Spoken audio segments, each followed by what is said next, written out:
Hey guys, hope you're well. I'm super excited because I've just got off Skype with the most amazing designer, the one and only Zandra Rhodes. I mean, she is amazing. I reached out to her because I wanted to find out about her journey and just speak to her, and she's so encouraging and she's so down to earth. We talk about her mum, we talk about how she started in design, and she takes us through the 70s, and we talk about some really funny stories with like Diana Ross, and also how she just keeps going, how she keeps designing, her motivation. And if you haven't got this book, Zandra Rhodes, 50 Fabulous Years in Fashion, you need to get this, guys, because it's a wonderful book, and we refer to this as we're talking with each other. So I really hope you enjoy this this Skype talk. We did have a few glitches, I'll be honest, so I've tried to put it together in the best way that I know how, and all I know is Zandra, you are wonderful, you're an amazing person, you're so down to earth, and I just love how real you are about your journey and your love for textiles, and I just feel so motivated and so privileged to have spoken to you. So thank you so much, and for the rest of you guys, enjoy this chat. Can you see me? Yeah, I can see you. Can you see me? Yeah, I've got my pink Indian shawl. I wear a lot of scarves. Right. And I've got this on, and this is my office with Caroline works over there, and she does embroideries, and I do printed. Where is it? In London or in Brighton? We are actually in Yorkshire now. It's Yorkshire town. I've got 3 children. Oh, love. The kids have popped out because she wants to keep them quiet. But do you know, Zandra, I've got your book, and I came across you in the 80s when I started college, university, and I remember that iconic poster of you with the hair, and I know you've done a whole series of those posters, but that's when I first found out about you. And but one of the things that just been so instrumental in when I got this book, and it's really, I'm getting a bit emotional because Zandra, you did this print, and it was the peacock print, and I want to just find it.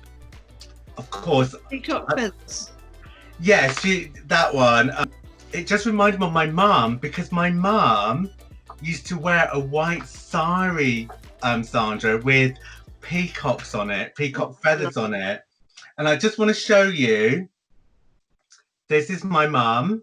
Oh, wonderful. And this is her in the 80s, in the 70s, wearing the pink, I don't know if you can see it, and then she's got this lovely green bag, this PVC green bag, and then and this is her wearing a sari. Oh, fabulous. And she's got that sari on, and then here she's wearing this printed, you can't really see, it's not a great picture, but she's just wearing these flowers, and this, she was so fashionable at the time. Glad you kept all the pictures. Do you know what, Zandra? I'm the only one in my family that's kept them. Unfortunately, she passed away about 7 years ago, and she used to play the budger, you know, the instrument, and I've kept it. It's the wind organ instrument, and I've kept it, and then I've kept all the old photographs, and she was so I mean, that's her holding me there. I don't know if that's a great picture, but lovely.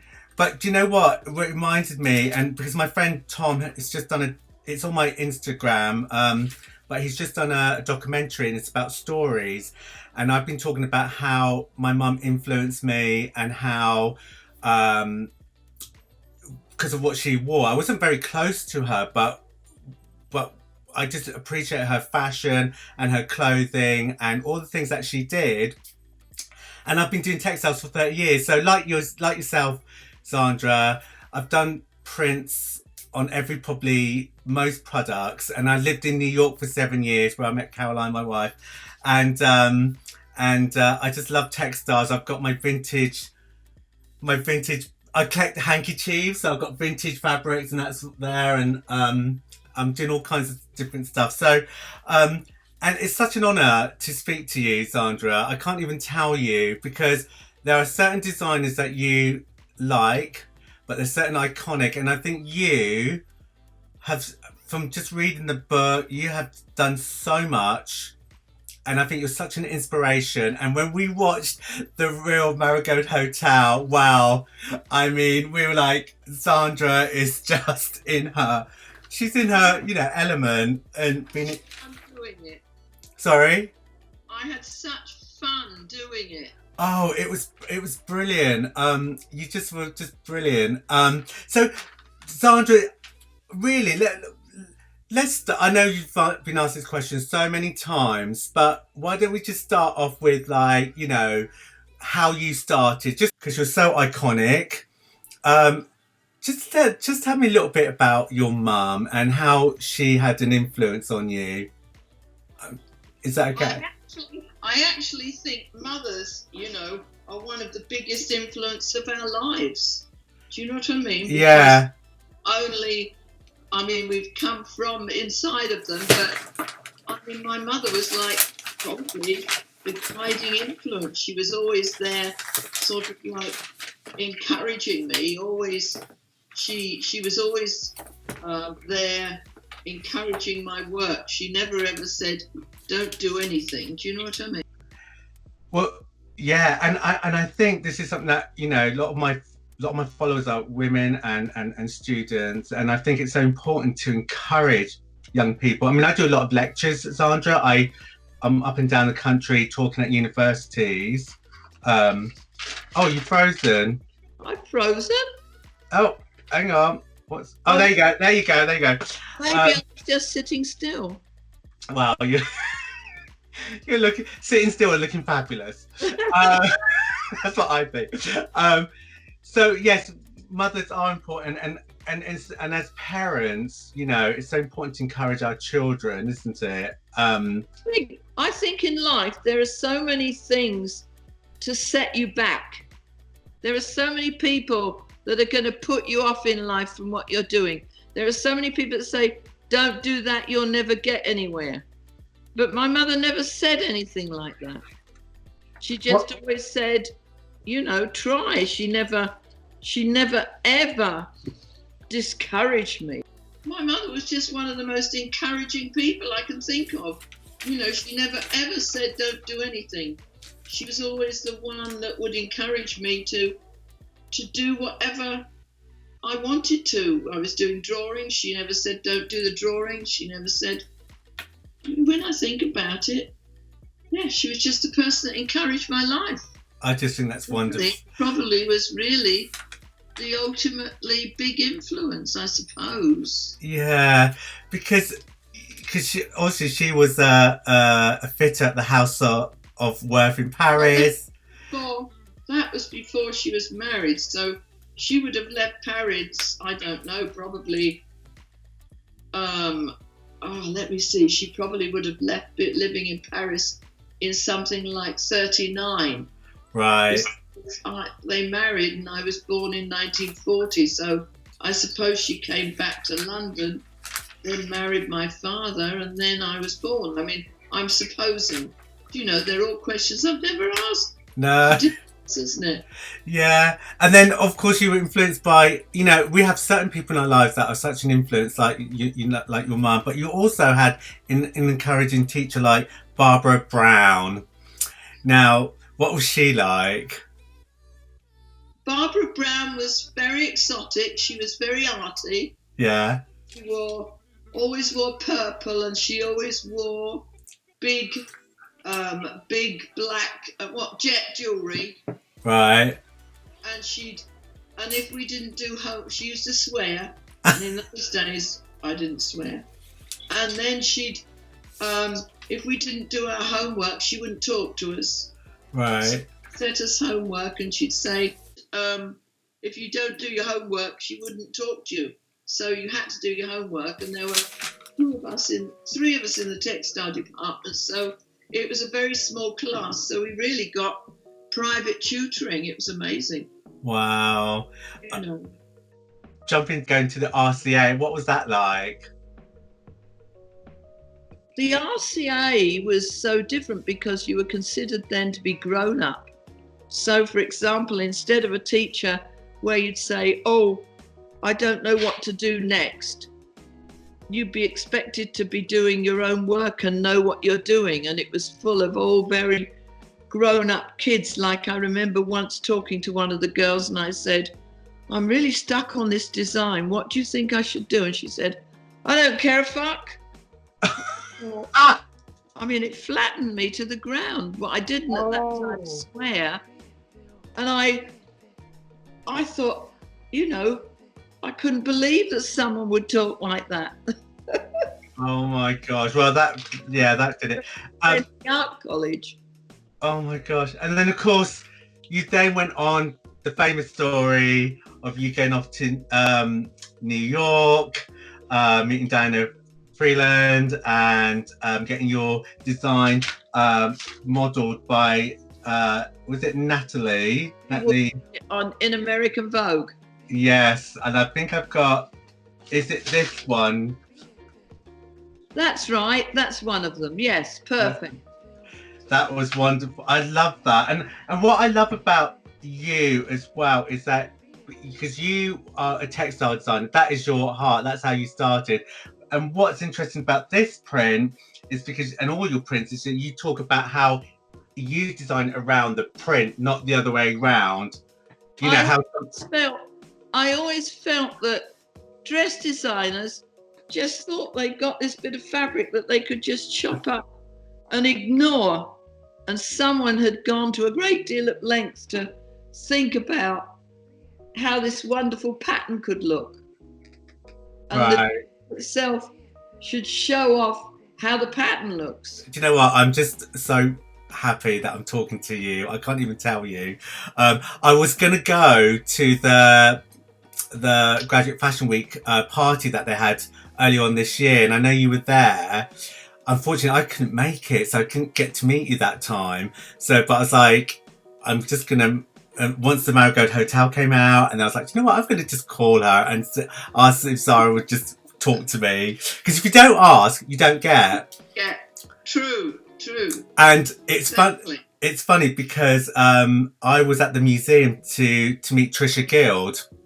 Oh, lovely exhibition, and then it closed. Of all the things that happened, and I actually got to meet her, and she was very nice. She's very gently spoken, but the exhibition was wonderful. So I have got a clip of me talking to her, and I was going to do a YouTube thing about the exhibition, but that's just still. When I say it's still on, I mean I suppose they have to go around with a feather duster. Because it closed what? It must have closed. Yeah.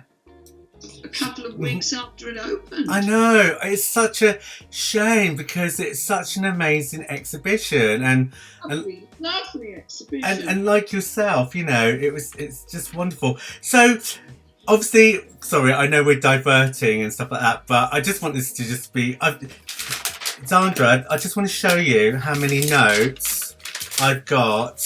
Oh dear. I've got absolutely loads. I've just been reading about you, watching you, and do you know what? Last night we watched one of your fashion shows on YouTube from the 1970s, and all the women have got the masks on and they're dancing around. Just Google yourself on YouTube, Zandra, and there's so much information. What was it like back then? What was it compared to now? It just seemed more freer back in the 70s. What was it like for you?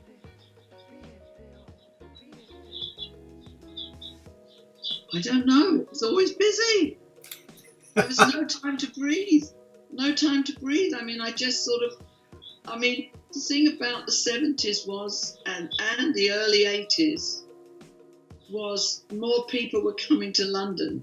Right. So people, I put on those exotic shows which no one else in the world was doing, and people from all over the world, from America, they'd all managed to come, whereas we're now an island off of the edge of something. Yeah, and people don't come in the same way.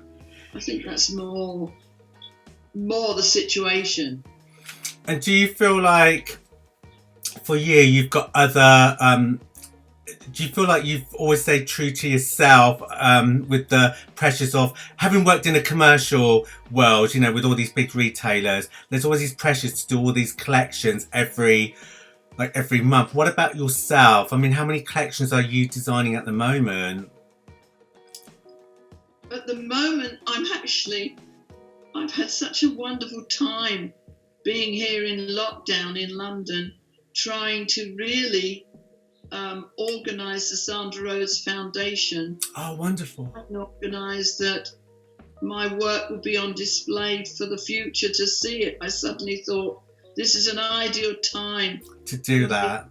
For me to spend without all the daily pressures. And of course, I've got this huge IKEA project. Wow, yes, we could come to that. Which is being launched next year. Oh, so exciting. And I think that's what's so wonderful about you, Zandra, is you're just so diverse. I mean, you've done collaborations with Valentino, Royal Dayton, Osborne and Little. You've had jewellery collections. We'll come to the IKEA one in a minute, but just tell us about your connection with Valentino and Pier Paolo. How did that come about? That was wonderful because he'd been designing as a duo with the other lady who went to Dior. Yeah. And suddenly he was doing a collection on his own. And I got called up out of the blue that he'd like me to design the prints for that collection. So it was fabulous. And did you go to Paris to see the show, or did you go and see the show yourself? He came to me and saw everything here in London. And then I went to Paris to see the show when it was launched. Fantastic. And would you, with the IKEA, can you talk about the IKEA collaboration? Are you allowed to talk about that? Or that? Yes. So how did that come about, and what are you designing for them? Well, I think it must be 2 years ago now, I had some lovely Swedish ladies, and I had no time. It was Fashion Week and it was really busy. So I said, why don't you come for breakfast in my rainbow penthouse? And they came for breakfast in my rainbow penthouse, and then they said, we could reproduce this for it's called Formex. It's their equivalent of Ideal Home. Oh, okay. So we built my rainbow penthouse, and then I was introduced to IKEA, and so I'm introducing IKEA to the Zandra Rhodes world of rainbow. Oh, I think it's wonderful. I think, that's what's so great about you, Zandra.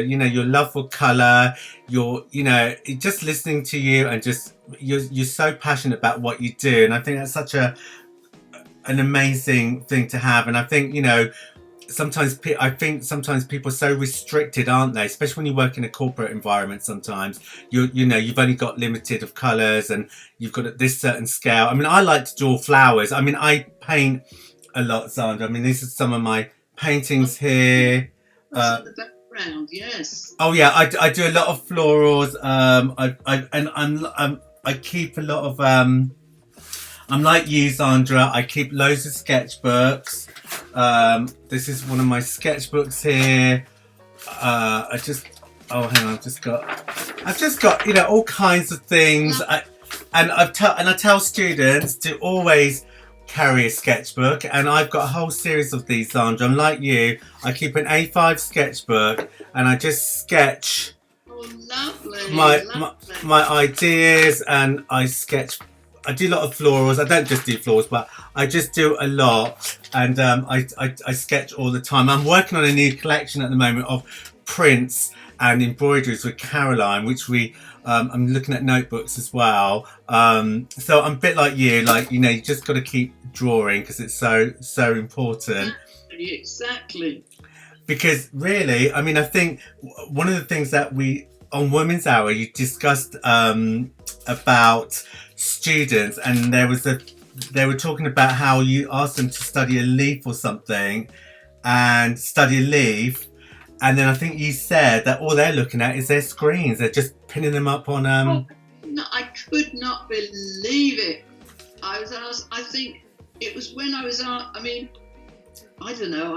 I asked them to study something. Yeah. And they're looking at their phone. And I'm thinking, well, if you do have to study, you try to go to the real thing, or I go to a book. Isn't it funny? I wouldn't think of going to a fucking phone. But that's what they do. It's shocking. It's not even, doesn't even help them enough. You know, it's ridiculous. Yeah, and I totally agree. Like, I was at a certain university, and the final year project, this young girl, I was like, well, where's your drawing? And she was drawing on her iPad like this. And I said, where's all your sketches? Where's all your drawings? You're sitting there with a blank wall on this iPad. I'm shocked. I'm like you. I mean, call me old school, but I've been doing this for 30 years, and I know you've been doing it a lot longer. I still draw. I still paint.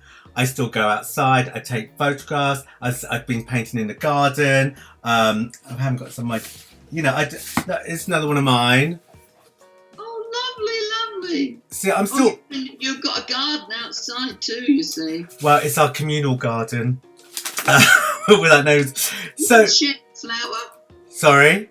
You can share a flower. I can share a flower. I love flowers, absolutely. And so I don't want to be about me, but back to you. I just want to talk about some of your iconic prints. So we've had the shell print, which was amazing. How did that come about? You did a shell print that went on quite a lot. It was Princess Anne's. I think Princess Anne wore it on her. Wait, hang on, let me get the book. Hang on. Yep.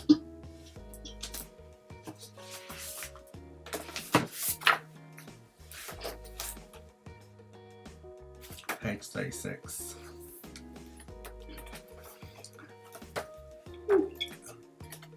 It's a wonderful book, Zandra. It's so well put together. Oh, you've got that one. I've got this one. That's the final one, but the shells, see, I mean, everything that I do comes initially from drawing something. You see what I mean? Yeah. Not from a telephone. So, you know, I would have drawn all those little tiny shells. Yes, that's the one, yeah.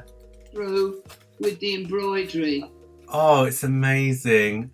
And then Princess Anne wore that when she got engaged. That's it. And then,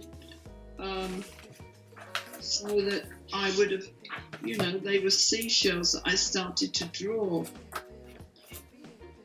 And then they turned them into something, you know.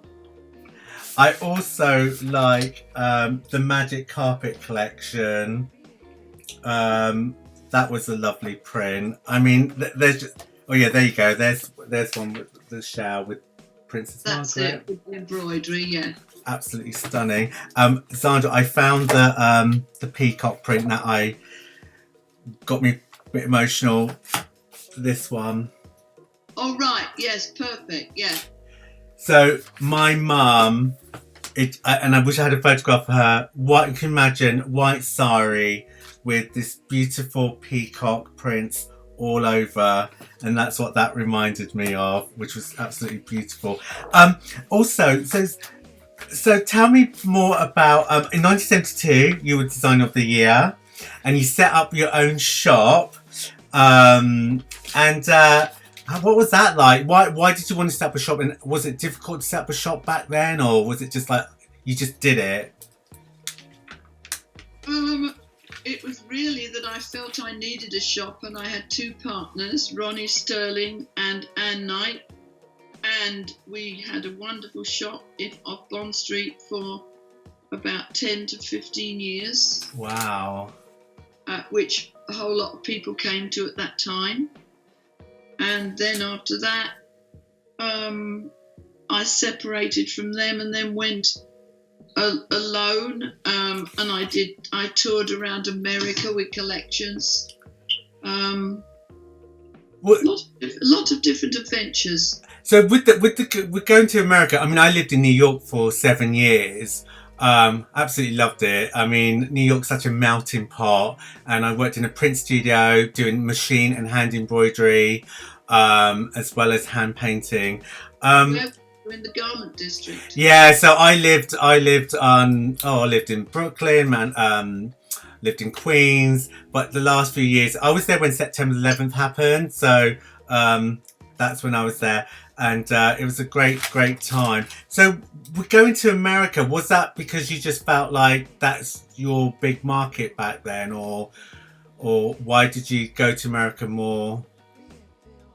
No, initially I'd met these two wonderfully mad, exotic models who said, Zandra, you must come to America, you'll make your fortune. And somehow I got carried along with the wave that seemed a good idea, and followed it. I mean, when I think about it now, I think that was terribly exotic to do something like that. You know, but you don't know when you're young, you do all sorts of things. Well, that's it. I remember going to New York, and my mum I remember still seeing a picture of in the mirror in the taxi as I'm going off to the airport, and was. Did you already have a job, or you thought, I'll go and see if I can find a job? I actually went a few months before to look for a job, just like you. I just went out there. I didn't have a visa or anything. I went for interviews, got a visa, and then went back, because I just remember saying life is just too short. If I don't do it now, I'm never going to do it. And I just did it, and it was an adventure. And I actually worked for this crazy woman. She was a nutter, and I just remember she got my visa, and after 6 months, I mean, she used to quarrel with the clients, and I quit after 6 months. And I remember being still in New York and then waiting for my next visa to work for another company. And I just remember saying to myself, I was in the East Village, and I remember saying to myself, this is great. I'm here in New York, you know, I'm just waiting for my job. I'm in between jobs, but this is where I'm supposed to be. This is where I am now. And it was just wonderful. Talking about America, let's talk about some of your crazy stories or adventures in Los Angeles. I really love the story about Diana Ross, because that just cracked me up. Could you just sort of share a little bit about what happened when Well, she came into my shop in London. All right. And she bought a whole outfit, and she looked wonderful. She bought a red turban and a wonderful pleated printed jacket that I've become famous for. Yeah. And she looked gorgeous beyond belief. And she invited me to come to the reception after her concert, where she was appearing at the Empire. Right. So, I mean, I went to that, and it was wonderful. And hang on, I'm just checking. I don't want that. I hope we're not going to run out. Well, I think we won't. Oh, the lights come on. It's okay. So anyway, she looked lovely, and then about 2 months later, I'm in Beverly Hills with my girlfriend, and my girlfriend, being in California, says, "Oh, look, there's Diana Ross getting out of her car. Don't you know her?" So I thought, know her. I mean, I'd fitted her in a dress. Yeah. So she said, "Go on, go out and say hello." So she stops the car, and I get out of the car, and I start to run up the path, and this icy voice says, "If you come one step nearer, this garage door will close down on top of you." So I quickly get back in the car. So when I went to met Diana Ross, I had a very elegant white turban on, and I think probably I had a very nice black tunic. I can't quite remember. Right, yeah. I was wearing a turban. You were wearing a turban. When I got out of that car, I had green hair with feathers on the end and high white boots. Oh my gosh. Looked like the girl that she'd fitted. Now, she was doing a recording with Barbara Streisand. So I've got a feeling that what she said, she must have said to Dart in the middle of the night when she was recording with Barbara Streisand, you know what? I was in my car and this weirdo girl got out. And she had feathers on her hair and she looked like this. And Barbara Streisand probably said, oh, it's Zandra Rhodes. Oh. So I get up the next morning and I'm staying with my friends in Beverly Hills. It's my great friend Joan Quinn and her husband who's a lawyer. And they're both sitting with bags under their eyes because the phone went at 3 o'clock in the morning. And it was Diana Ross. So I think she must have said to someone like Barbara Streisand, and then she rang around because to find out what hotel I was staying at. And of course I wasn't staying at a hotel. But anyway, she came round for breakfast that morning. Oh.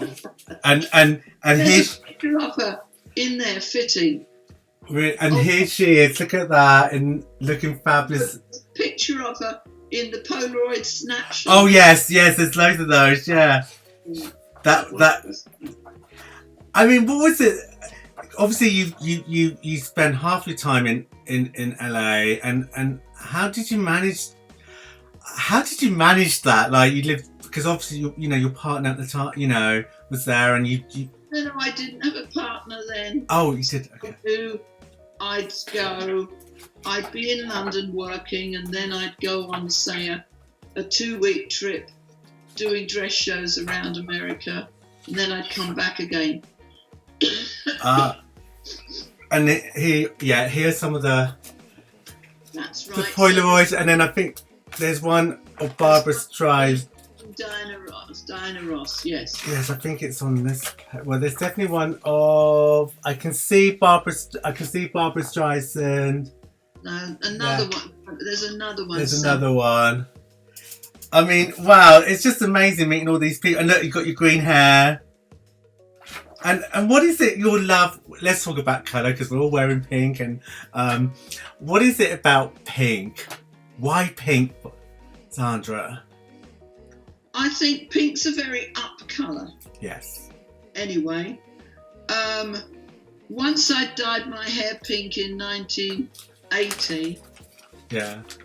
It's very easy to keep. Green goes like stale old grass, whereas pink retains, pink's easy. You know what I mean? It's not a problem. That's true. Oh, we've gone a bit. Oh, Zandra, I think you've zoomed out a bit. Hang on. You've gone to your shoulder. What have I done now? Oh, there you go. That's better. That's better. Yeah, it is an easy colour. I mean, my mum, as you. Oh, hang on. I think it's my computer. But yeah, like my mum, she loved pink. What woman doesn't love pink? And I think even for men, like I wear this anyway. But pink's the navy blue of India. Exactly.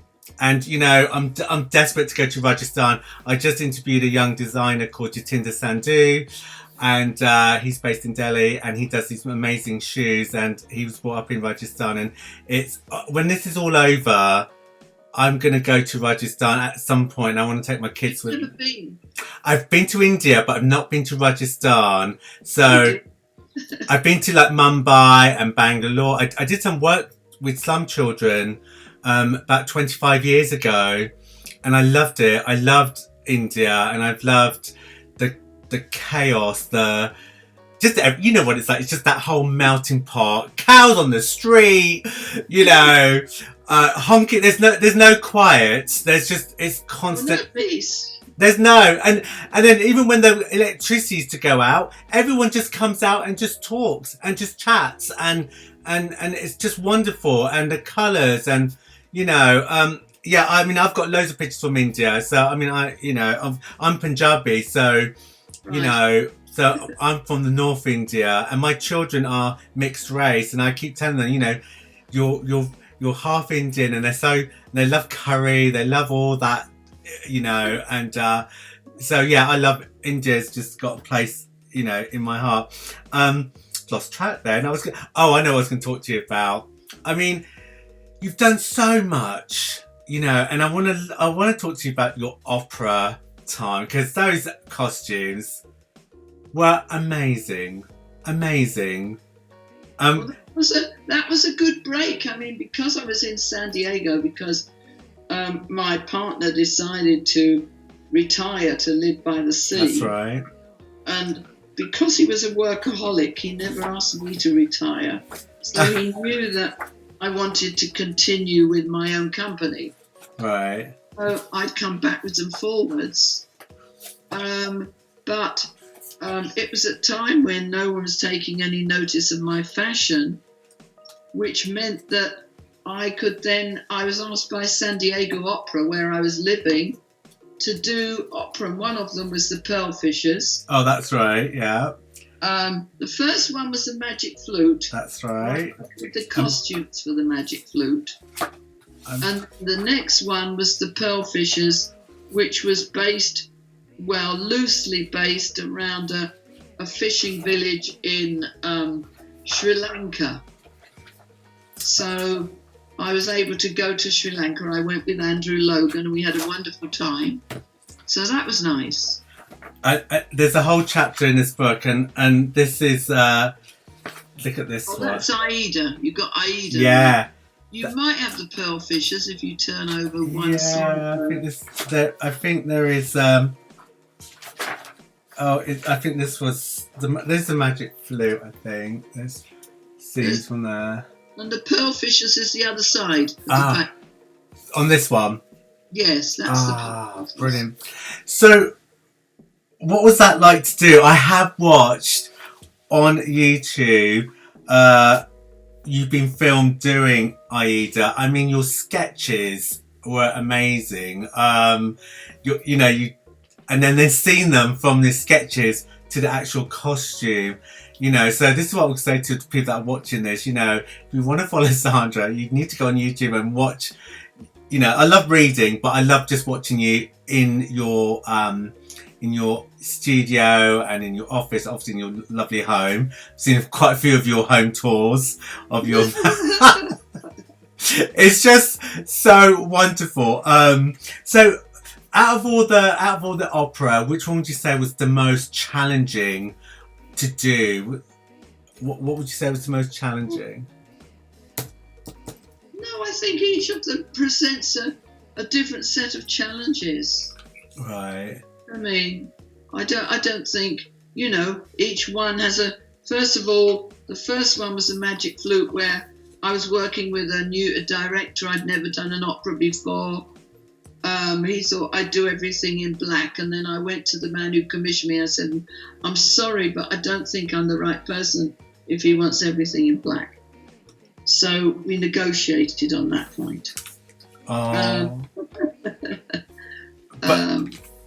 And yeah, I mean that was just such a wonderful time. And also, I mean, I know I keep going back and forth, but can you just tell me what you're doing now? Like, what is your?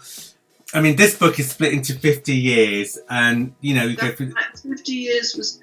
I mean, if you continue it slightly over, I'm still in the 50th year. Do you follow? Yeah, you're still.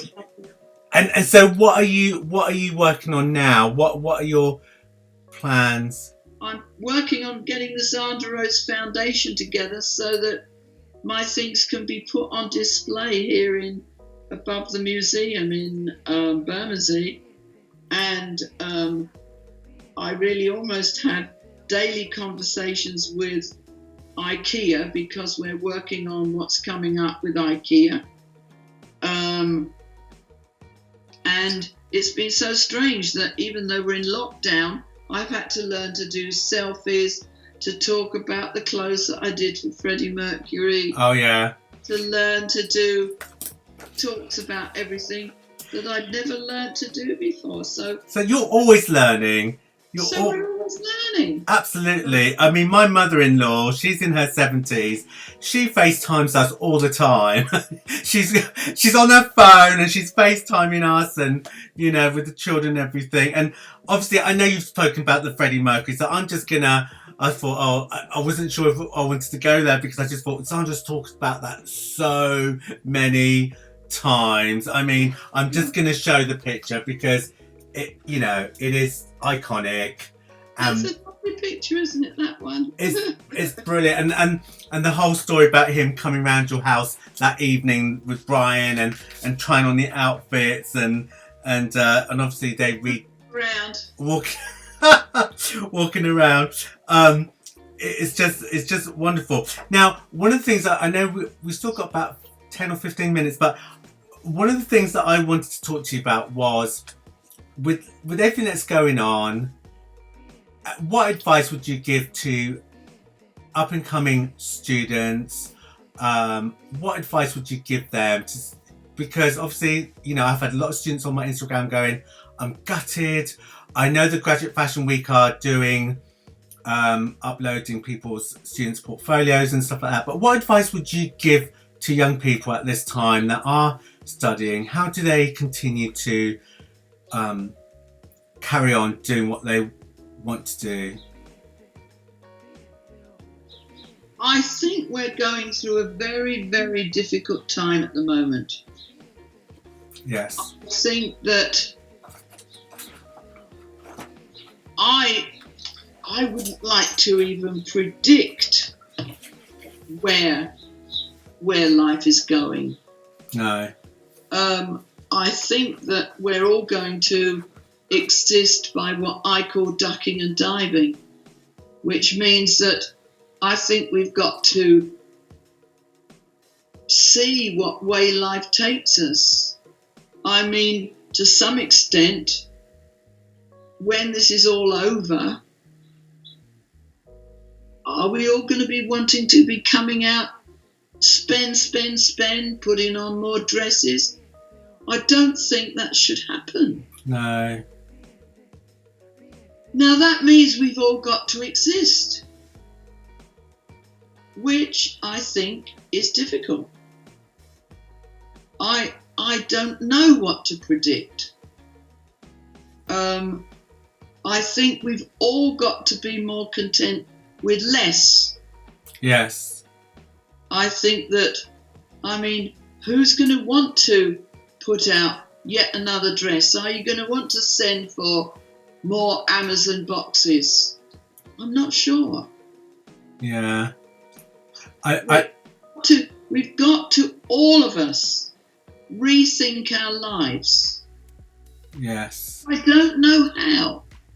I really don't. I feel very privileged to have lived my 80 years through things. Yes. But I don't always want to put on yet another new thing. No. So we've got to work out how we all use our talents to the best of our abilities and what we turn them into. Right. Turn them into learning new techniques of home decorating. I don't know. You know, as a textile designer, yes, you can print more easily because it can be digital. Yes. But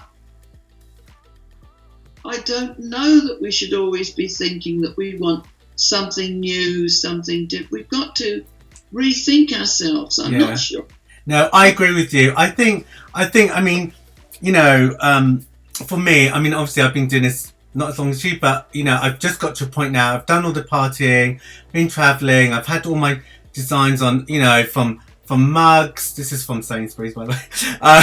From bedding, cushions, stationery, you know, and I think now I'm just at a point where, you know, one of the things that I talk about is that your textiles, your craft, your gift is going to take you on this journey. And when I talk to students, Zandra, I always talk about it as a journey, and it is a gift. If you know you can use your painting or your drawing skills, it will take you. And often I talk about on my shows, on my talks, sorry, when I talk to students, Zandra, I have a picture of the Route 66 that just goes like that. And then my next slide is the Spaghetti Junction in LA, and it's like this. It's a huge junction because you start here and you think you're going to go there, but actually your journey is going to be like this. And I've had the privilege of working with slum children. I've had voluntary work. I've been to India, travelled, lived in New York, just like yourself. And I'm just at a stage now where, you know, I'm in my 50s and I just feel like I've got so much more to do, Zandra. I've got so much more to do. And one of the things that I want to quote from your book, which I just thought was wonderful, and it's actually the last paragraph in your book. And you say here, if I had advice to those starting out in the world of fashion, it would be to keep going by whatever means you can. Don't let people crush you. Have an inner belief in yourself. In the end, what you do will come through. We suffer today from people wanting fame rather than earning fame through their work. Your work is what you're here for, and you should do it regardless. If it brings you something else, that's a plus. You can be ambitious, but you have to be content with the fact that it may not make you a millionaire. It's always the original thought that sells best. Work harder than you can. Find your tribe. Be kind. Say yes, and help others wherever possible. Zandra, that was the highlight paragraph sentence in this whole book for me, because but do you know why? Because I mean, I'm getting quite emotional because I feel like you are so down to earth, and all the interviews that I've watched with you, seen you on the Marigold Hotel, you know, with Brit and all the gang, and you know, you're just so down to earth. And yet this advice, you know, you're not, people know who you are because of the value that you've brought and how true you've been to your art. And you are a giver. You know, you're not just there, oh look, it's all about me. You know, I think you have contributed, and the fact that you set up the Textile Fashion Museum, I mean, what an amazing building, what an amazing place where you can let others not just have your exhibition, but obviously Trisha and all the others, Annie Sui, all the other exhibitions, a learning place. I mean, you're going to be remembered, Zandra. And I feel like, you know, that sentence for me is, we can all take something from that. And that is something that I would say to the students. I think that is what somehow we have to pass on to the younger generation, that I don't know that they're going to be able to fly to even the heights that we've been allowed to do. Do you see what I mean? Because I think that the world has changed, but we've got to somehow keep giving them encouragement. Yes. And that they're not going to be able to be awarded with money or whatever, because it won't be there anymore. No, it won't.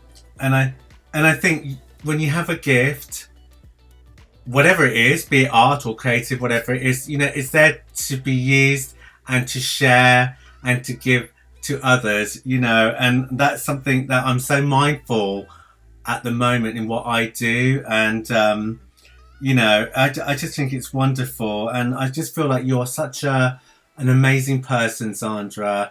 I hope I can come down to London and meet you sometime. You must do.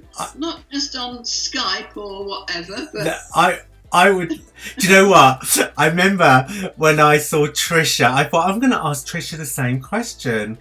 So Trisha was with her PR person and she was leaving, and I just said, Trisha, I would love to meet you at your studio sometime. I would love to come down because of because of who you are and what you've done, and you've got so much good. But I would love to come down, Zandra. I would love to see you when this is all over. Have a cup of tea. We can travel again.